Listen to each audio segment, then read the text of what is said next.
엔지니어를 베트남 플렉시블 OLED 모듈 생산 라인 개조에 투입해야 했지만 베트남의 한국인 입국 제한 조치로 삼성은 애를 먹은 적이 있습니다. 삼성 디스플레이의 베트남 현지 인력 투입이 늦어질 경우 향후 출시될 삼성전자 스마트폰 신제품을 비롯한 삼성 디스플레이의 글로벌 고객사 제품 생산에도 차질이 빚어질 수 있다는 우려가 언론에서 나오기 시작했습니다. 다행히 삼성 디스플레이 엔지니어들의 예외 입국을 허용하면서 해결은 됐지만 해외 사업은 리스크가 크다는 것을 느끼게 해주었습니다.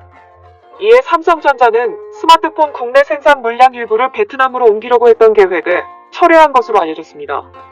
오히려 유럽과 미주 등 해외에서 생산하던 물량 일부를 구미사업장으로 들여온 것으로 확인됐습니다. 국내 코로나19 사태가 안정 국면에 접어든 반면 해외 상황이 악화된 데 따른 것으로 분석됩니다.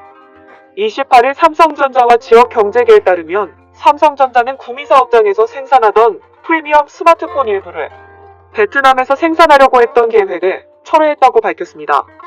삼성전자 고위 관계자도 코로나19 사태가 유동적으로 변할 수 있어 조심스럽지만 현재로선 베트남 이전 계획은 없다. 많지는 않지만 유럽과 미주에서 생산하던 물량 일부도 구미로 가져왔다고 28일 영남일보와의 인터뷰에서 말했습니다.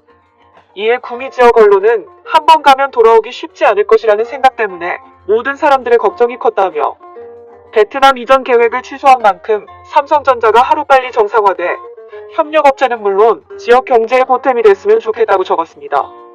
삼성이 국내 생산 물량 일부를 베트남으로 옮기려고 했던 계획을 철회한 것이 베트남에 집중되어 있는 생산 기지를 분산하기 위한 장기적인 계획인지 아니면 코로나 사태로 인한 일시적인 계획인지는 알 수 없지만 베트남에 대한 삼성의 투자는 더 이상 예전 같지 않을 것이라는 보도는 많이 나오고 있습니다.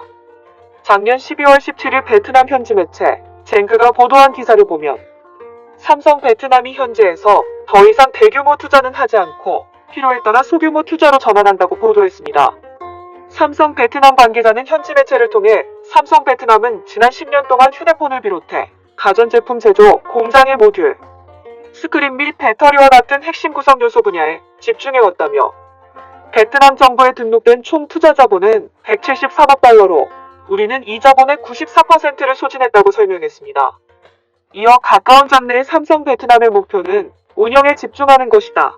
우리는 대규모 투자는 하지 않고 소규모 투자를 할 것이다며 삼성 베트남은 방린 공장에 5G 네트워크 장비 생산 라인을 구축하고 휴대폰에서 중요한 구성 요소인 렌즈를 생산하기 위해 1억 2천만 달러를 추가로 투자하기로 등록했다고 덧붙였습니다. 작년 삼성이 중국에서 철수를 결정하자 베트남 현지에서는 중국 공장 폐쇄로 삼성은 베트남에 무엇을 투자할 것인가라는 질문에 대한 삼성의 대답이 가장 큰 관심사였습니다.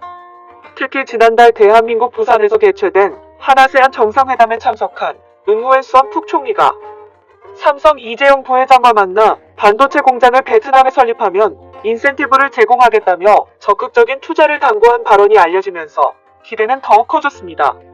하지만 삼성 이재용 부회장은 이날 즉답 대신 오는 2022년부터 하노이에서 운영될 것으로 예상되는 연구개발센터 프로젝트와 관련해 현재 엔지니어 3,000명을 채용할 계획을 밝히며副총리와 베트남 정부가 이 프로젝트가 효과적으로 운영될 수 있도록 지원해줄 것을 요청했습니다. 하지만 얼마 뒤에 삼성전자가 중국 시안에 있는 반도체 공장에 80억 달러 추가 투자를 공식화하자 신기술 산업에 대한 대규모 투자 소식이 무의로 돌아간 베트남 현지에서는 큰 실망감을 나타내기 시작했습니다. 미래의 먹거리인 하이테크 산업 육성이 시급한 베트남 정부 입장에서는 무엇보다 신기술이 많이 적용되는 산업 기반이 필요한 시점이며 현재 베트남 정부는 베트남의 삼성으로 불리는 빈그룹의 자회사인 빈스마트를 통해 휴대폰을 비롯한 전기전자제품을 생산하며 자동차 산업은 빈페스를 통해 자국의 제조 산업을 키우고 있습니다. 하지만 현재 부품화의 비율은 극히 낮은 수준입니다.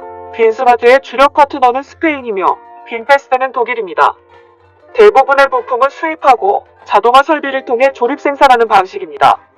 삼성의 신기술 산업들이 들어오면 더 많은 현지 기업들이 공급망에 참여함으로써 부품과 기술 현지화를 앞당길 수 있을 것으로 기대했다고 합니다. 그렇지만 삼성은 베트남이 가지고 있는 한계를 정확하게 알고 있는 듯합니다. 베트남 통계청은 2015년에 베트남의 노동 생산성이 싱가포르의 5%, 말레이시아의 20%, 태국의 35%, 필리핀과 인도네시아의 50% 수준이라고 했습니다. 또한 외국 기업의 투자금을 확보하기 위한 전략만을 앞세우고 있어 아세안의 다른 국가와 마찬가지로 고부가 가치 부품 개발, 기술 집약 산업 육성 노력을 계획만큼 실행하지 못하고 있다는 평가입니다.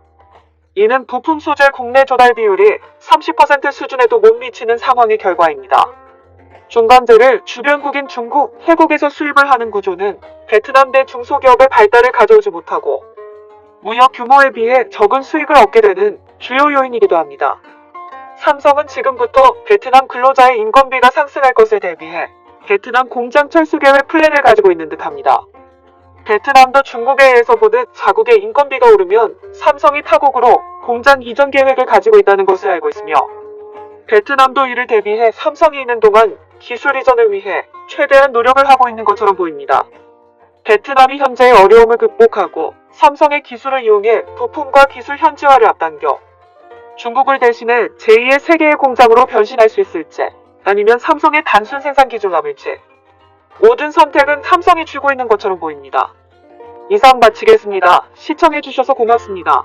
WMH 채널이었습니다.